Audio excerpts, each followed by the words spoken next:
Welcome to Smart Wealth with Joshua. Your daily stock analysis and catalysts talk. Today we're looking at Symbotic. If you find our talks useful, please consider subscribe, like, and comment underneath to support our podcast. And if there's any stock you want us to look into, leave in the comment section below. So let's get into the analysis. Okay, let's unpack this. Symbotic is, for anyone who hasn't been following, this is a high-growth warehouse automation company. But they're not just putting robots in warehouses. That's the key thing to understand. They're building these AI-powered systems that completely re-architect how distribution centers work. It's fundamental infrastructure. And that's why their customer list is, well, it's basically a who's who of retail. Exactly. When you hear the term customer validation, this is what it looks like. We're talking about Walmart, Target, Albertsons. Huge names. The biggest. And together, their systems are supporting, over 1,400 stores? So this isn't a concept anymore. It's deeply embedded in the American supply chain.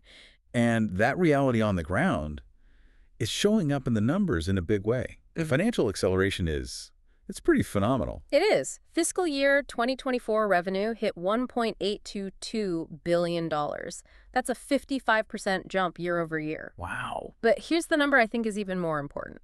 You look at Q4 of fiscal 2025, revenue was $618 million.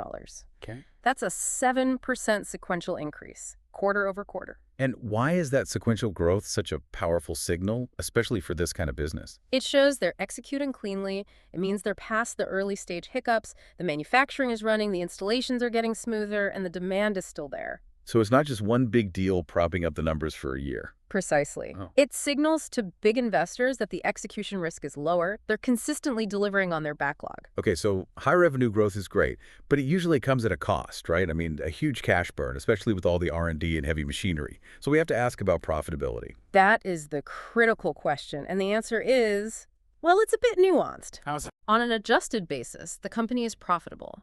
They hit a positive adjusted EBITDA of $96 million for the full fiscal year 2024. Okay, and for the most recent quarter? $49 million just in Q4 of fiscal 2025.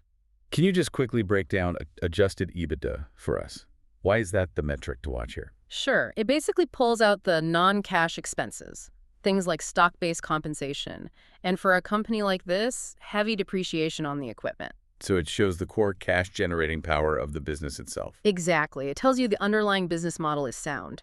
That said, they did still report a net loss, the official GAAP number of $19 million in that last quarter. But that loss is shrinking, which I assume means they're gaining leverage as they scale. That's it, precisely. The key thing to watch is the gross margin recovery. As they deploy more systems and get better at it, those margins improve. That's the path from positive adjusted EBITDA to full sustained GAAP profitability. Makes sense. So talking about scaling, a business like this needs a war chest. Let's talk about the balance sheet. How secure are they? They have what you'd call a fortress balance sheet. They hold more cash than debt. Which is pretty rare for a company in this hyper-growth phase. Very rare. It gives them incredible flexibility, dry powder, to fund their growth without needing to tap into debt markets that might not be favorable. And they just recently added a lot more to that pile of dry powder. They did. A huge capital raise, $550 million in total from an equity offering. And that wasn't just to keep the lights on. No, this was strategic. It's for funding deeper R&D into their next-gen tech and, crucially, for expanding their manufacturing capacity to work through that massive order book they have. Now let's talk about the quality of that revenue. This isn't just a one-and-done sale every few years, right? Not at all. And that's what makes the business model so compelling. It's very, very sticky. You have the big upfront system sale. The big CapEx check from the retailer. Right. But then you have a recurring stream from software licenses and operational services. Once Symbotic system is the brain of your warehouse, you're paying them to keep it running constantly. Is there a metric we can look at that really shows that long-term customer commitment? Absolutely. You look at the contract liability balance. Think of it like a giant prepayment from customers. Okay. They recognize nearly $568 million of that liability as revenue in just the first 9 months of fiscal 2025. That balance is proof of long-term commitments. It gives you incredible visibility into future cash flow. Now, switching gears a bit, there was a big capital event with SoftBank selling some shares. Usually when an early major backer sells, that can spook the market. It can, but what's fascinating is how the market reacted. First, that $550 million equity raise we mentioned, It was oversubscribed. It's a huge institutional demand right there. Massive demand, even around $55 a share. Then SoftBank did their secondary offering at around $53.21. And the stock tanked. No, that's the thing. The stock recovered and then traded about 14% higher than that price in the weeks after. What does that tell you? It tells you that the smart money saw it as a rebalancing act from SoftBank, not a vote of no confidence. They saw the temporary dip as a buying opportunity, an accumulation event. Okay, so let's get to the core of it all. The technology. What is their competitive moat? Why can't a competitor just build similar robots and do the same thing? Because it's not about the physical robots. The moat is the proprietary software, the AI architecture that runs the entire system. The maestro conducting the orchestra, so to speak. A perfect analogy. It's an AI that's orchestrating hundreds of autonomous robots in real time with incredibly complex routing algorithms. You can't just reverse engineer that. And once it's integrated into a customer's warehouse, it's hard to get out. Extremely hard. The switching costs are massive. You'd have to rip out the logistical brain of your entire distribution network. It's just not feasible. It locks customers in for decades. And the performance speaks for itself, I imagine. And what are the key metrics that deliver that ROI for customers? It's speed and space. You're getting throughput of up to 1,700 cases per hour per cell.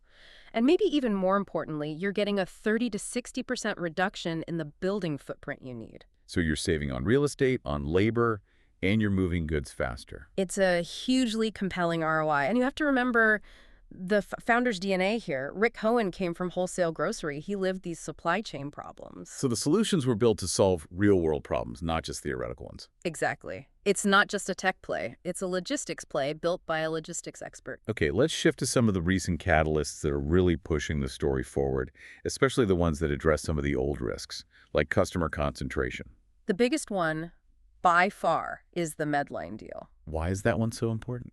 Because it's a game changer for diversification. It proves the platform works outside of traditional retail and wholesale.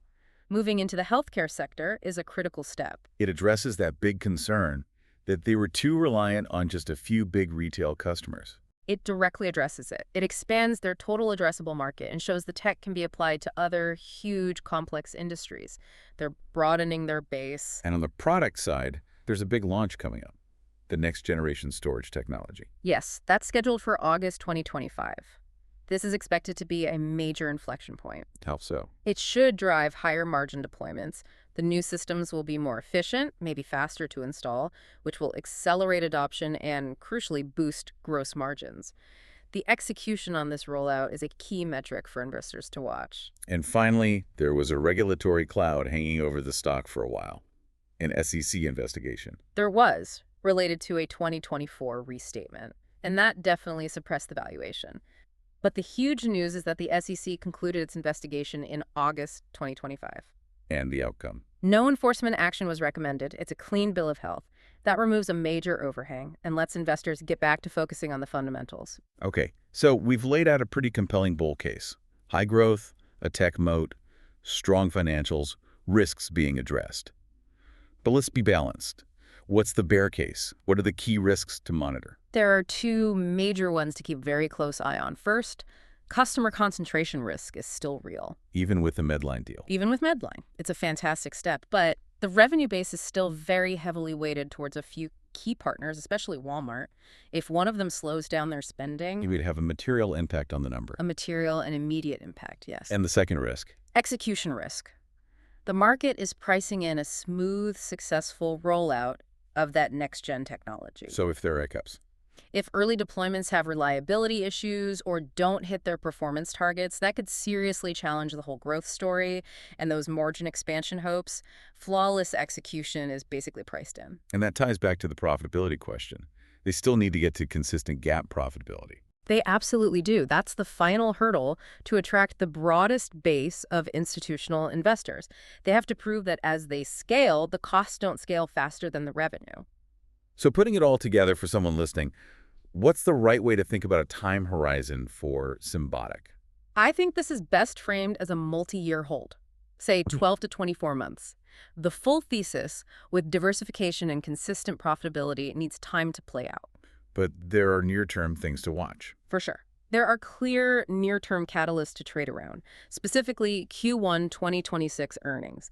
That'll be our first real look at the execution on the new tech. That report will probably come out late January or early February. That makes perfect sense. So what we have is an incredible story of a proprietary AI moat, a fortress balance sheet, and crucially, a company now free from that regulatory uncertainty. The narrative has definitely shifted. It's all about execution now. Their position is incredibly strong, but only if management can deliver flawlessly on that new product rollout and continue to diversify. If they do that, the potential is still massive. A really clear look at the technology and the finances driving this automation giant. Thank you. We hope this helps all of you frame your thinking around Symbotic. If you found this useful, don't forget to subscribe, like, and leave a comment below.